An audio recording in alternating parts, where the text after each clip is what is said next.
Welcome to Oasis Amps. This is a rebroadcast of the EV World News.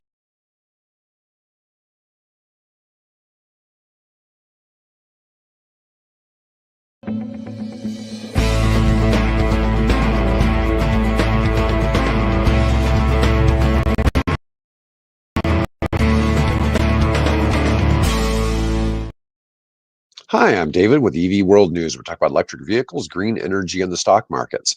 And today I have Bobby Primus from Oasis Amps visiting with us today. How's it going today, Bobby? Excellent, Bill. Thanks for having me.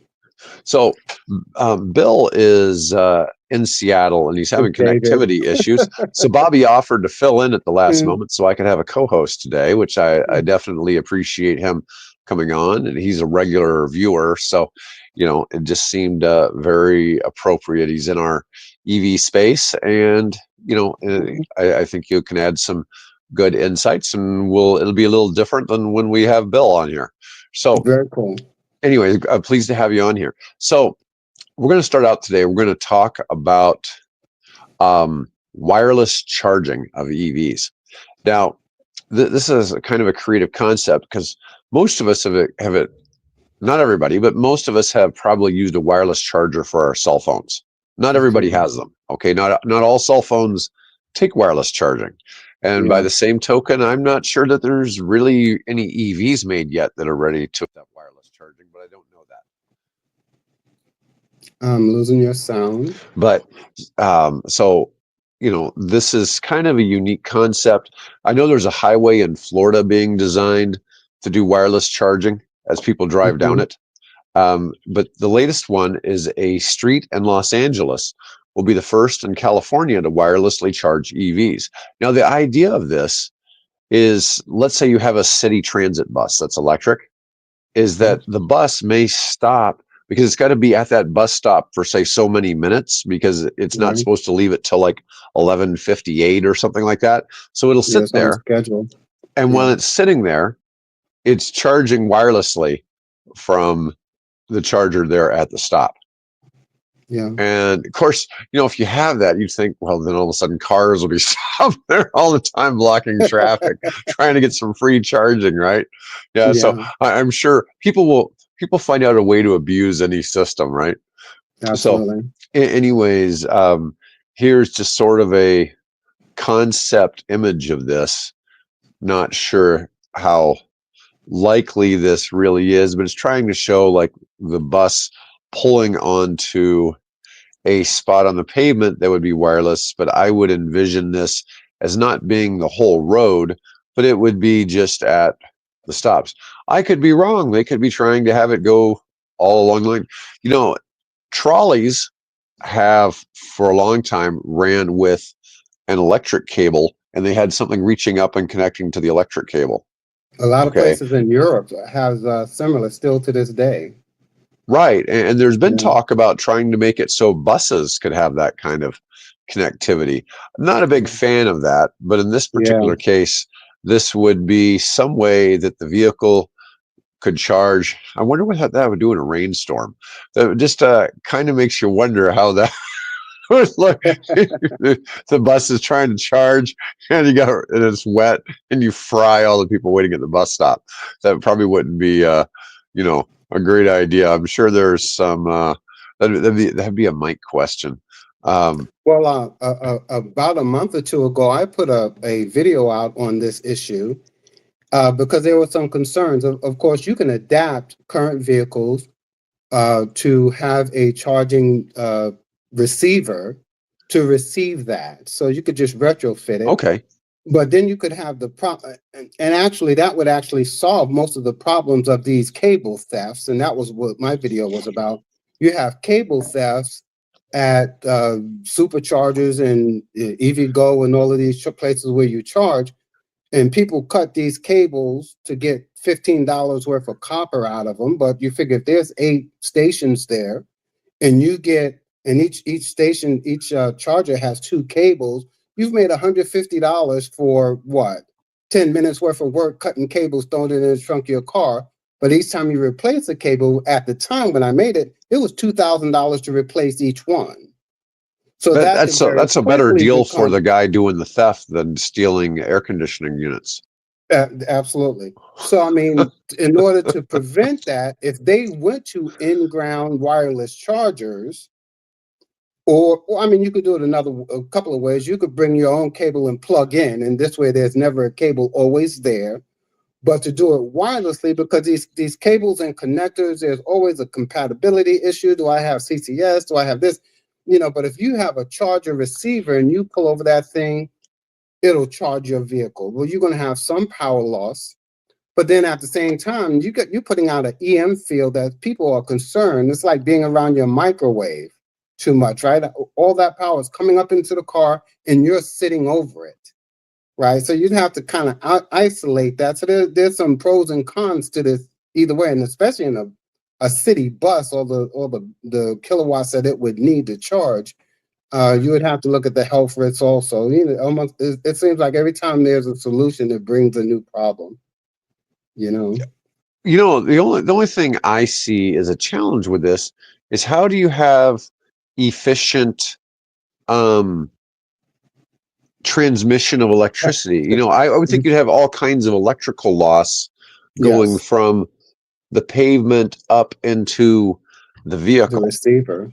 And you do but even with the cable, there's always transmission loss. You're going to get some type of attenuation. You're going to get power bleed coming through the cables. There's always loss between what the charger is putting out and what the car is receiving. And some of that is electronics on both sides. But I do think that, unless your receiver can physically adjust downward to meet the charging pad, you're going to have more losses if you have a gap. It seems to me like like you said, when you put your cell phone on a wireless charger, it's physically touching it. And if you have a case on your phone, that will also reduce the power transfer rate. So there's a lot of considerations that goes into it, even though it would be the simplest way. All you'd have to do is line up with that wireless charging pad and you're in business. If everything else was automatic on there. So it would be a great solution. Wow. Yeah. Absolutely. So here's a wireless charger. I couldn't keep it plugged in, but obviously it's sitting on there, and I have a fairly thick case on the back of this iPhone. Makes a And difference. yeah, but it charges just fine on one of these. If you put it on the charging pad in a Tesla, it charges just fine, even with a fairly thick case. Yeah, so absolutely. That but that's a whole lot different than if I was a vehicle.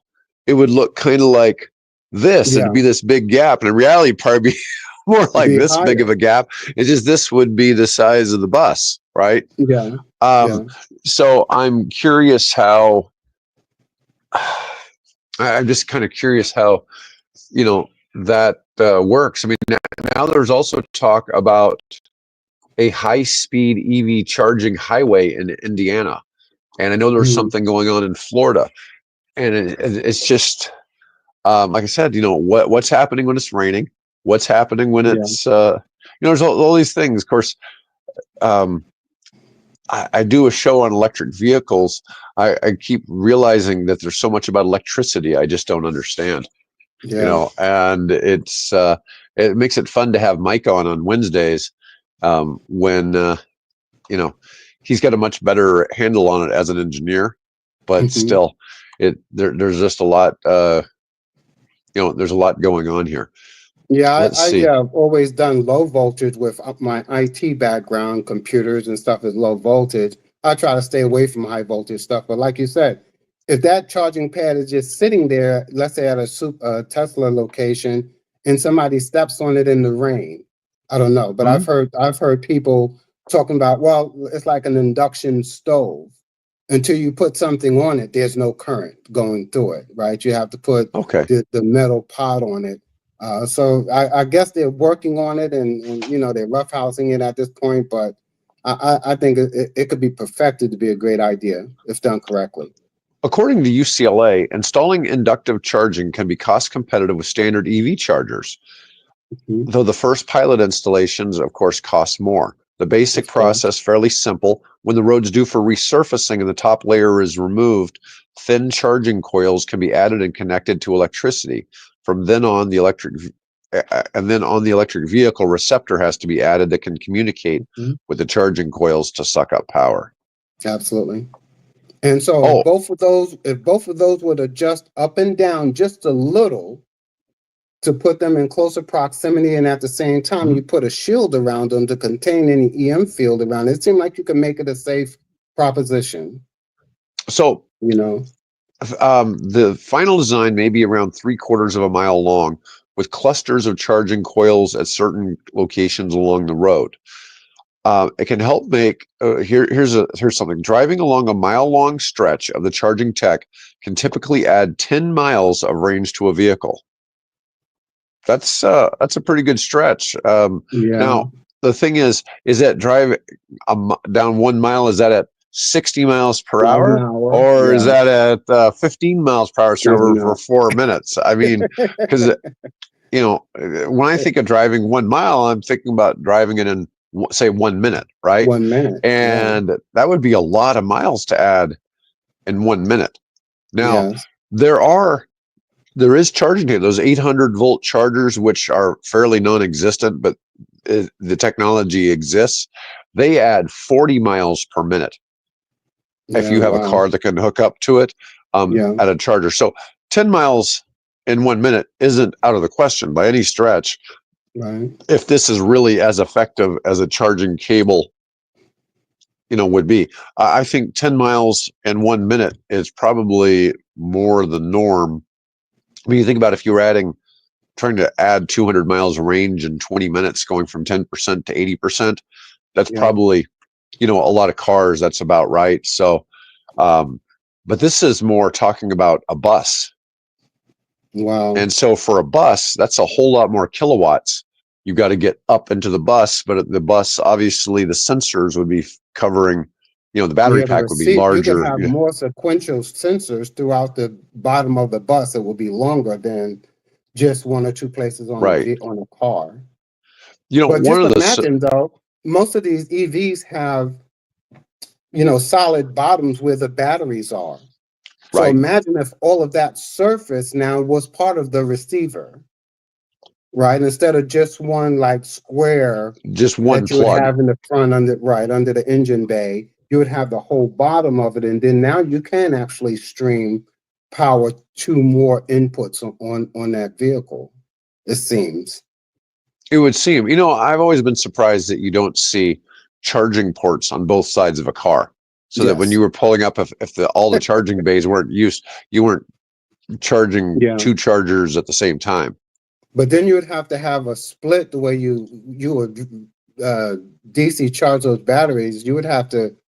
Seems like you would have to split the pack from both ends. Instead of charging from front to back, you'd cut that battery in half and do from front to back to the middle.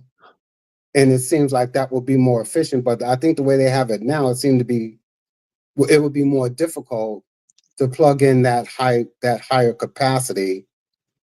Yeah, it's just. I know that's been a talk on the Cybertrucks, or I'm sorry, not the Cybertrucks, but the Tesla semis, is having it charge on both sides. Yes. But I've always wondered, there must be a reason, because every car manufacturer would be doing this. It's not like it's my bright idea, right?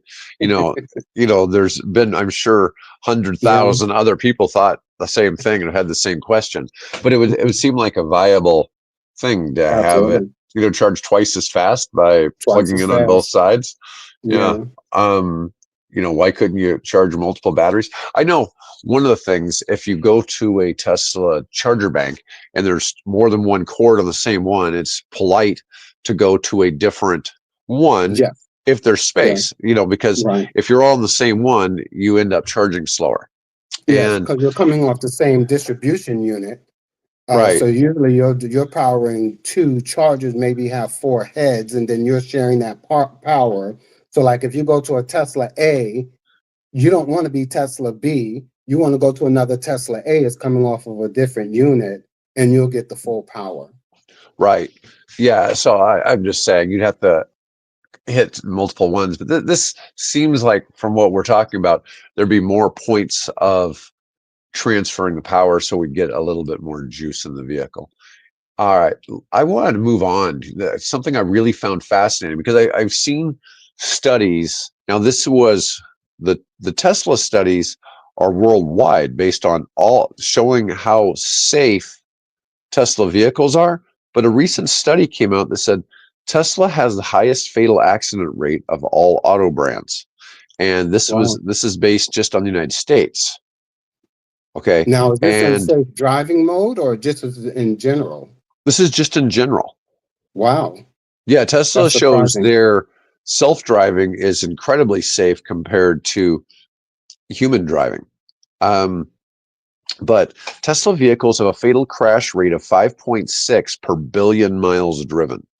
Kia is second with a rate of 5.5. Buick is next with 4.8. But the average for all cars in the US is 2.8, which is exactly half of the Tesla rate. Wow. Yeah, and they broke it down for individual models. The Model S is slightly more than 5.6 at 5.8, but the Hmm. Model Y is at 10.6. It's like 4 times the average. And now, but it's also rated as being the safest vehicle made. Uh, how is that? Yeah, Then so that just it just don't sound. So wait, so the Model S has the worst. Is it because of its speed? Is it the people? S was not the worst. The Y is the worst. The Y is The the the worst. the S was worse than the average. I think the Model 3 doesn't brings the numbers down, and the Model X, Mm, but the Model Y really brings it up. And the Model Y ranks as the sixth worst vehicle overall for fatalities. Something called the Hyundai Venue has a rate of 13.9. I've never heard of the Hyundai Venue. It me sounds like either. that would be like a minivan or something like that. It But does. anyways, but the Model Y has the worst for Tesla, yet at the same time, um, the Insurance Institute for Highway Safety named the 24 Model Y as the top safety pick award winner. And because it's generally safest for its own passengers. And we've seen some horrific accidents that Teslas have been in. I've seen ones from the Cybertruck, the Model Y, and the Model 3, and the occupants all survived. Yeah. And So these ones that, deaths are other occupants or bystanders or whatever, yeah. not for the. Now, I'll give you an example. A Tesla Model Y Performance, while it's a crossover, SUV, it Mhm. has 20 more horsepower than a Lamborghini Urus, which is Wow. a supercar SUV. Yeah. It The Lamborghini has 650 horsepower versus the Tesla 670. Okay, Wow. Yeah. um, that probably has a lot to do with it. There is an Yeah. incredible Absolutely. urge when you drive a Tesla to drive it fast, and I To know that punch it. Hertz rental cars had Hmm. the terrible accident rates with Teslas, Yeah. and people didn't know how to drive them. And the fact that people were in a car that was so fast, Hmm. they didn't really know what to do. And I think there's a couple things. The cars brake really quickly, they slow down Hmm. really quickly, and they Hmm. accelerate ridiculously Real quickly. quickly. Yeah. And I think it's a change in driving styles. Now, most of the time, I would assume when there's a fatality or when I see a bad accident somewhere, it's usually because somebody blew a red light. Yes. And so that always kind of makes me wonder, and are these people driving under the influence of drugs or alcohol? Mhm. I've seen other theories, are they fiddling with the screen? Yeah. Okay, so that's one thing that's a little distracting. Instead of having most of your information in front of Right in you, front of you. it's over here to the right on this enormous screen, and you control stuff with this screen. But it's Tesla seems to think And this is a good idea. I would think that Tesla has all the detailed data to give us more specific answers. Were these vehicles being rented at the time? Was this person's first time driving? And I know my first time driving a Tesla, I got on the highway. Before I left the driveway, I thought ice cars was always a stupid idea. This Tesla was so smooth and so powerful. ICE cars should have never been the standard. You know, they was building electric cars way back. If they had stayed on them like they did. Anyway, I got on the highway, and at the time, some Corvettes was passing me. A couple of Corvettes and some motorcycles. They just shot by us, and I said, "Well, I'm gonna see if I could keep up with them because I've never been in a Tesla before." I hit the accelerator, and I'm keeping up with these guys. I look down, I'm doing over 80 miles an hour and didn't know it because there's no screen in front of you telling you how fast you're going. It's over to the side, you know? Yeah. And so I could very easily seeing that, not realizing that you're speeding, that then things happen because you're now keeping up with them. And those guys, they were trying to leave me and they couldn't. And I really wasn't pressing hard on it. So I'd like to know the data behind this. What was the circumstances of these wrecks? That will cause this because the car in of itself is very safe. Yeah, there's been like we did that video on the one Model Y in China where the lady had 3 passengers and she managed to take the Model Y airborne in traffic, like at a stop sign. She hit somebody or something or a curb, and she must have driven up the back of another car and flipped the car several times in the air, and it bounced off of a couple of cars off their roofs, and then it landed on 4 wheels, and everybody in her car was fine. Wow. A couple of people were bleeding. But I mean, they weren't like paralyzed or, you know, once all that you're bad. Airborne, you're looking at death or major injuries. Yeah, I'm just saying, for Teslas to have these people dying. I mean, they had the case of the doctor in California with his 3 family members that tried to end his life, and he drove off a cliff. They fell 150 feet, and everybody survived. I mean, it's like it's a safe vehicle. Yeah, there was another one recently where somebody was driving a Cybertruck at about 80 miles per hour and went through a tree.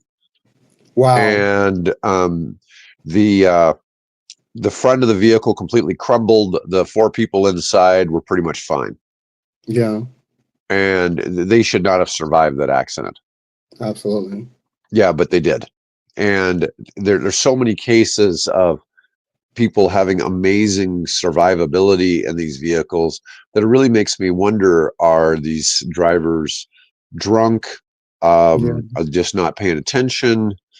I mean, I know people who use the self-driving and like read books while they're driving their Teslas. So I know people do different driving behaviors, but some of that's because of the full self-driving beta. They're not really on it fully. They're supposed to touch the steering wheel every so often and look up, and there's different things that people will do to kind of fake that thing out. Absolutely. So that they can keep kind of doing their own thing. And because, to be fair, the full self-driving shows it's like 20 times as safe as a normal driver. And so it does make a bit of a difference. Anyways, but I wonder how that's going to be without the LiDAR or any kind of radar, because cameras can't see through fog or rain, pretty much.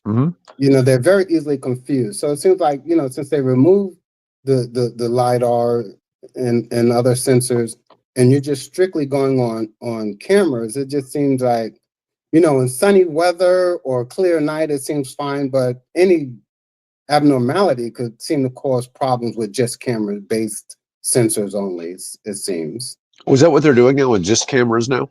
I think Tesla disabled most of their LiDAR, and that may not be the latest thing, but the last I saw, they're just doing full cameras, which is problematic, it seems. Yeah, I'm not aware on that topic.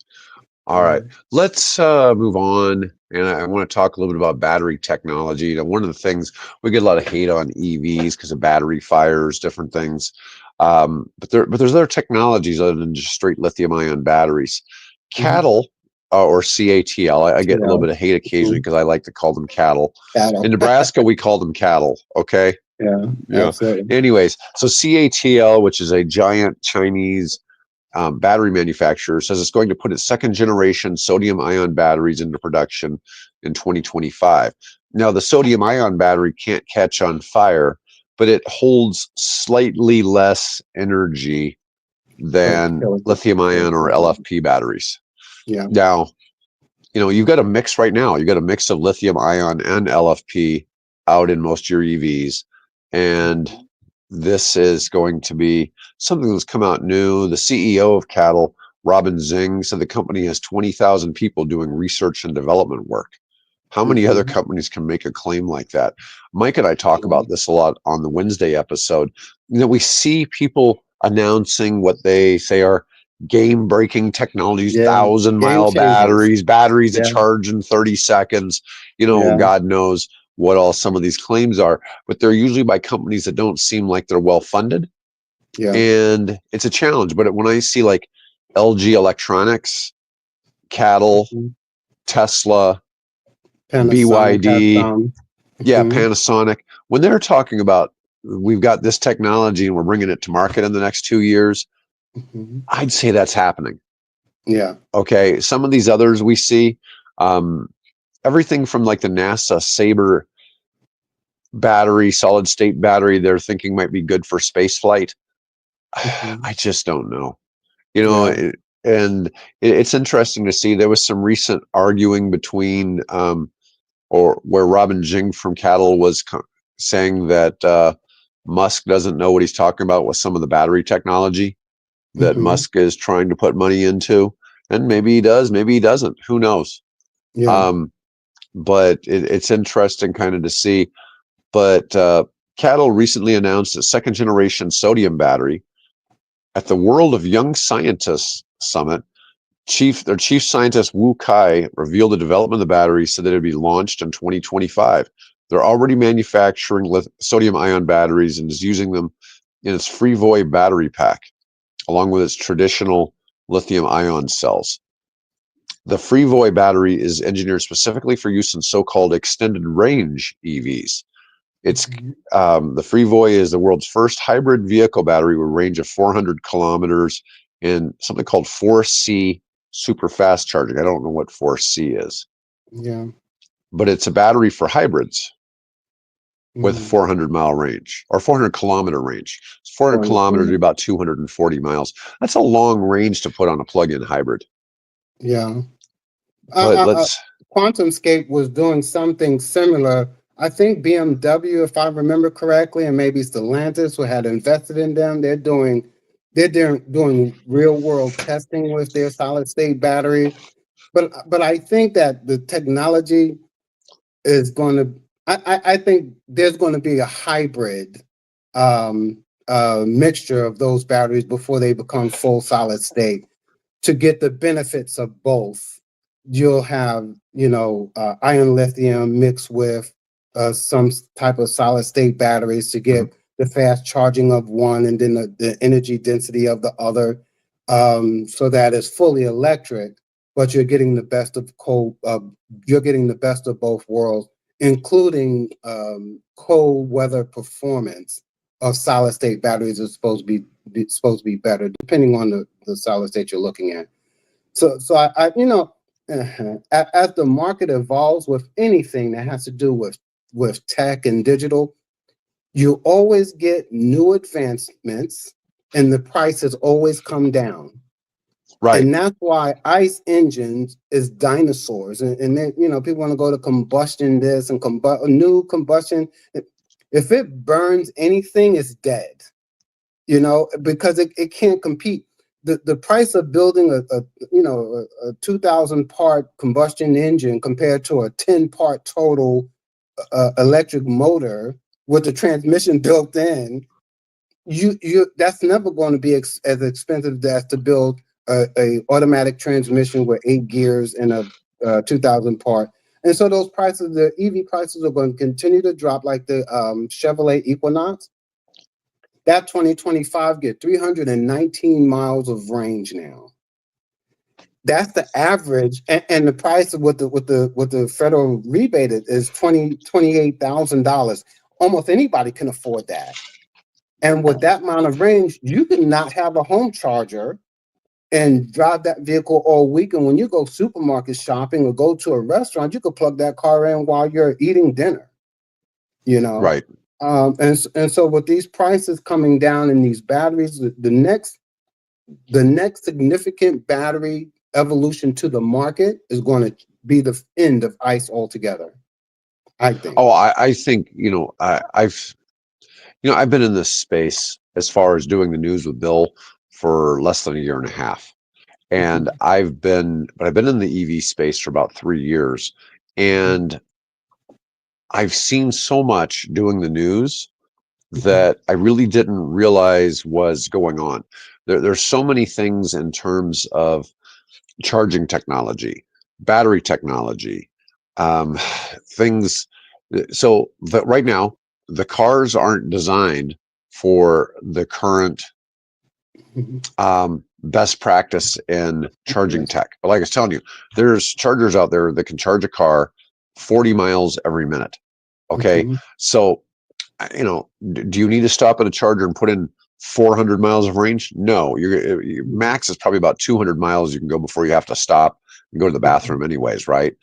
So a 5-minute stop, that's not very far. Now, you're going to be limited. So like when you're pulling up at an interstate exit, you got to decide, which for gas, you have 4 or 5 gas stations to choose from. You have several restaurants, things like that.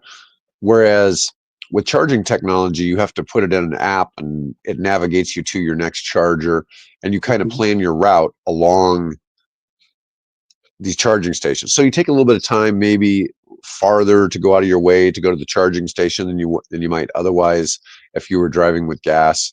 But the thing is that fast charging is there. You're going to be charging hopefully cheaper. It's supercharging isn't a whole lot cheaper than gasoline. It is still cheaper, but not a lot cheaper. In some places, it's just as expensive, particularly in the UK. And in fact, in the UK, it may even be worse. So there are some exceptions with this, but normally you're going to have a full charge from home anyways, right? Where your electricity is cheaper. But in the case of these sodium ion batteries, CATL is saying they're not as affected, that they're good as low as minus 40 Celsius, and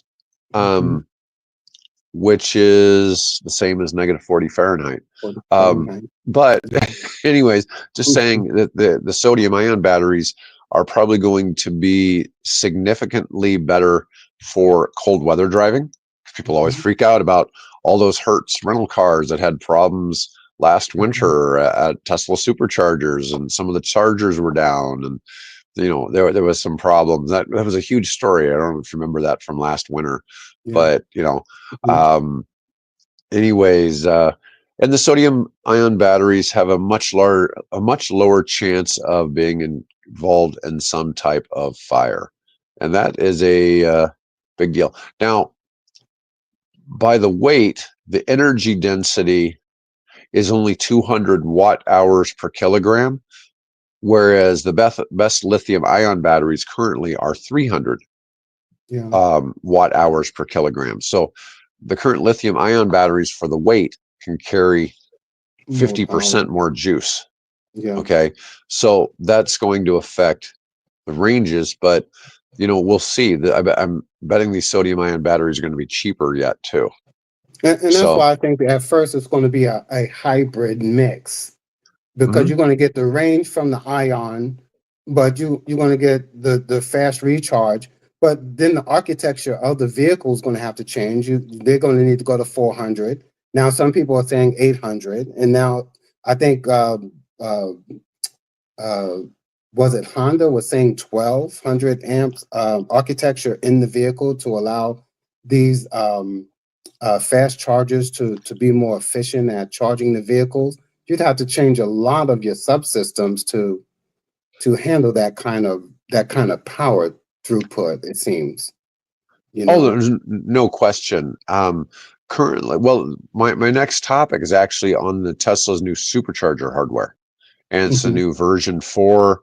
The supercharger cabinet sees a max charge go from 250 kilowatts to 500 kilowatts. Wow, very cool. Yeah, the Cybertruck will be the only Tesla to be able to benefit That from can the do that. upgrade. Now, Yeah. when I talk about that, those 800-volt chargers that gravity supercharging is Mhm. making, the Cybertruck is the only Tesla that can take that. But there's some Wow. Hyundais that can take it. So a lot of the Hyundai Really? line for 24 already was Mhm. equipped to take that higher architecture.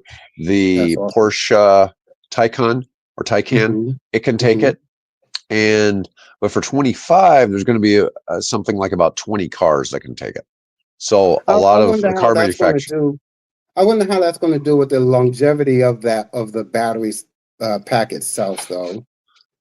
like They're that now might be too saying that harsh. fast charging. I'm sorry. Go ahead. Well, you mean because it's charging so much faster?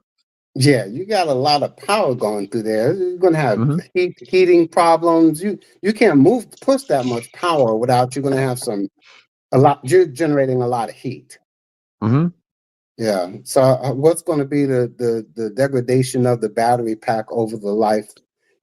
Teslas right now, even supercharging, they find um, that it really don't degrade the power or the longevity of the battery pack itself. But once you start getting up into these higher ranges, I wonder what the longevity of the power packs is going to be.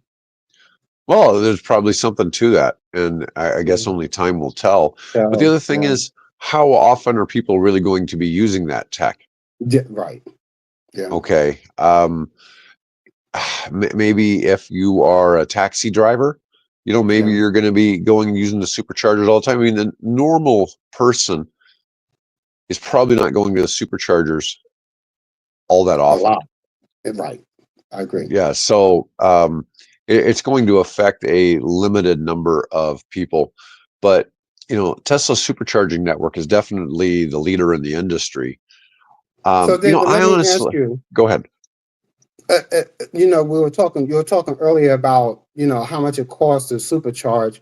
Do you think as chargers, not just Teslas, but chargers in general, become more prevalent, as they become more common, will they be more like gas stations and you're right across the street from me and now I have to drop my price because your price is lower? It'd be interesting to see if all of a sudden charging networks have the signs up saying, "Hey, we're This is only my 30 price. cents a kilowatt."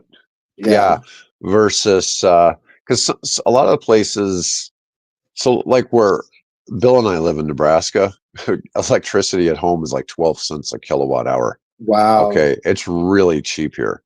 Is that Now, 24 hours or does it drop yeah, after 10 p.m.? That's there's 24 hours. no cheap time. There's no There's no cheap cheap time. time. Yeah, it's Gotcha. not like Nevada where you can charge your car for free after 11 at night. Yeah.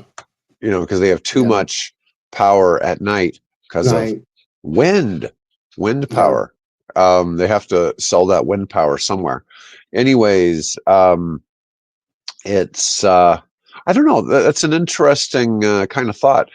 In my mind, I see where superchargers for Tesla, they're at destination locations. Right. So almost all of your superchargers are in a supermarket parking lot Hmm. with restaurants around.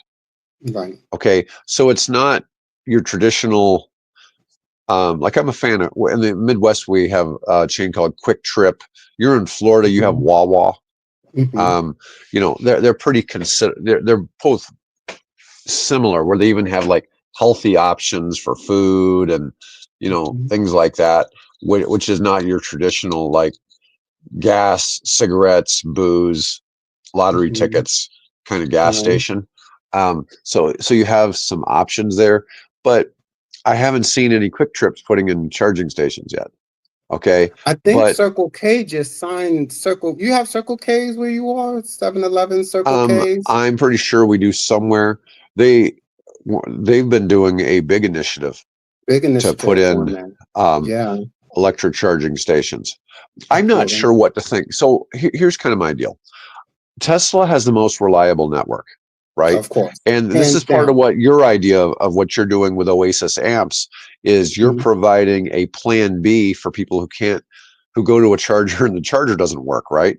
Mhm. And Or you're um, out in the wilderness and there is no charges around you, but there's yeah, residents. Yeah. yeah, yeah. So I mean, you've got a great idea there for filling a niche for people who are unsuccessful at charging somewhere else.